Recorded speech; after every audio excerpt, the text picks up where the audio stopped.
इसकी होती तब तो कोई भी लड़का इससे शादी कर लेता। अरे पापा की मतलब पापा की है तो मेरी ही है ना। किसने कहा? अब तेरी तो तब होगी ना जब तेरा भाई ना हो। वैसे भी शादी के बाद सारी प्रॉपर्टी भाई के नाम होती है। सृष्टि समझ जाती है कि उसे किसी भी हालत में माँ बाप की सारी प्रॉपर्टी को अपने नाम करना है, लेकिन कैसे। एक दिन सृष्टि का भाई शीनू कहता है, बहन क्या कर रही है? तुझसे एक बात करनी है। अरे हाँ हाँ करना, मैं तो तेरी बहन हूँ।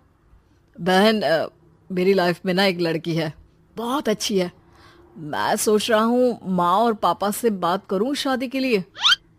सृष्टि को समझ में आ जाता है कि भाई की शादी होते ही भाभी उसे एक दिन भी घर में बर्दाश्त नहीं करेगी। क्या बात है भाई, बताना कौन है वो। यार वो बहुत अच्छी लड़की है, पढ़ी लिखी है, मेरे साथ जॉब भी करती है। बस एक प्रॉब्लम है।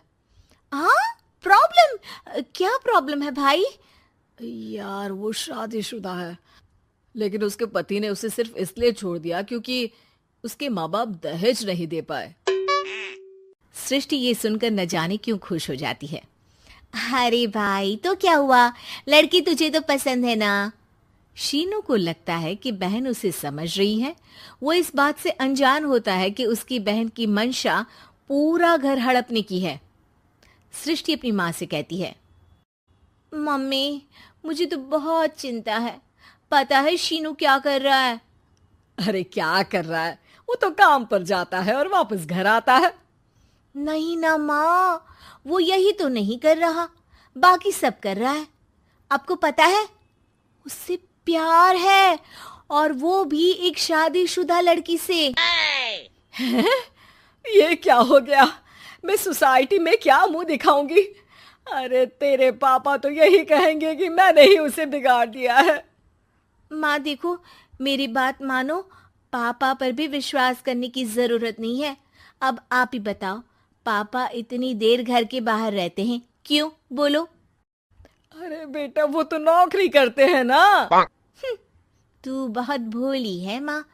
पापा का ऑफिस तो 7 बजे खत्म हो जाता है, लेकिन देखो कितनी देर से आते हैं। अरे नहीं नहीं बेटा, ऐसी कोई बात नहीं है।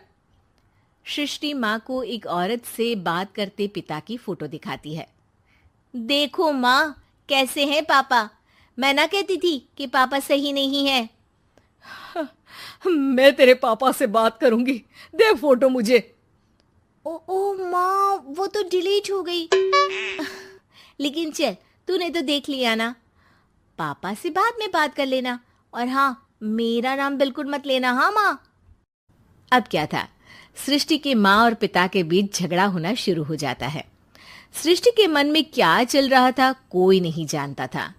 एक दिन, माँ सृष्टि के लिए एक लड़का देखा है, वो लोग शाम को उसे देखने आने वाले हैं। और हाँ माँ, एक खुशखबरी, मैं और पापा मिलकर एक नया बिजनेस ट्राई कर रहे हैं। शाम को लड़का आता है, सांवले रंग का। सृष्टि को तो बिल्कुल भी पसंद नहीं आता। लड़की की माँ कहती है, लड़की का चेहरा तो कोई खास नहीं, लेकिन अगर मेरे बेटे को आप लोग सेटल कर दें तो मैं उसकी शादी आपकी बेटी से करवा दूं। सृष्टि को लड़का बिल्कुल पसंद नहीं था। उसे भाई पर गुस्सा आ जाता है। लड़के वालों के जाने के बाद कहती है, माँ देखा, शीनू मेरे लिए कैसा लड़का लेकर आया, न दिखाने लायक न सुनने लायक, सेटल भी नहीं, वो भी हम करे। अरे माँ मैं जानती हूँ ये मेरी शादी किसी भी घर में क्यों करवाना चाहता है। अरे कैसी बात कर रही है बहन, तूने तो देखा ना, लड़के को मैंने ही मना कर दिया तुझसे शादी के लिए। जिसने लड़का बताया था उसने उसकी बहुत तारीफ की थी। बात आई गई हो जाती है, लेकिन सृष्टि का मन शांत नहीं होता। क्या करूं, कुछ समझ में नहीं आ रहा। मेरी शादी हो गई तो ये लोग पूरी प्रॉपर्टी शीनू के नाम कर देंगे, मेरे हाथ तो कुछ लगेगा ही नहीं। तभी सृष्टि को आइडिया आता है। वो किसी वकील को फोन करती है। जी देखिए, अगर आपके मम्मी पापा का तलाक हो जाता है तो आपके पिता की आधी प्रॉपर्टी आपकी माँ के नाम हो जाएगी, फिर उसे वो किसी को भी दे सकती है। सृष्टि अब माँ को बेटे के खिलाफ भरती है। माँ, शीनू पर नजर रखा करो। वो जिस लड़की के प्यार में है ना, वो शादीशुदा है। यहाँ आएगी, सारा पैसा, रुपया, जमीन, जायदाद सब हड़प लेगी। पापा का भी हाल तुमसे छुपा नहीं है। ऐसा ना हो कि मैं और आप एक दिन सड़क पर भीख मांगे। हे भगवान, मैं तो जीते जी मर जाऊंगी अगर ऐसा हो गया तो। ऐसा हो गया नहीं माँ, ऐसा ही होगा। अभी समय है, आगे का सोच लो। मैं तो कहती हूँ पापा से आधी प्रॉपर्टी लेकर अलग हो जाओ।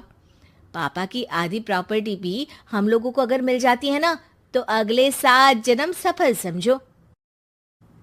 बेचारी माँ बेटी के कहने पर पति से तलाक लेकर अलग हो जाती है। सृष्टि अब पैसों से गाड़ी और अपने दूसरे महंगे शौक पूरे करने लगी। उसके दोस्त भी उसके पैसे इस्तेमाल करते। सृष्टि, कल तुम कहाँ थी? मैं सारा दिन घर पर अकेली थी।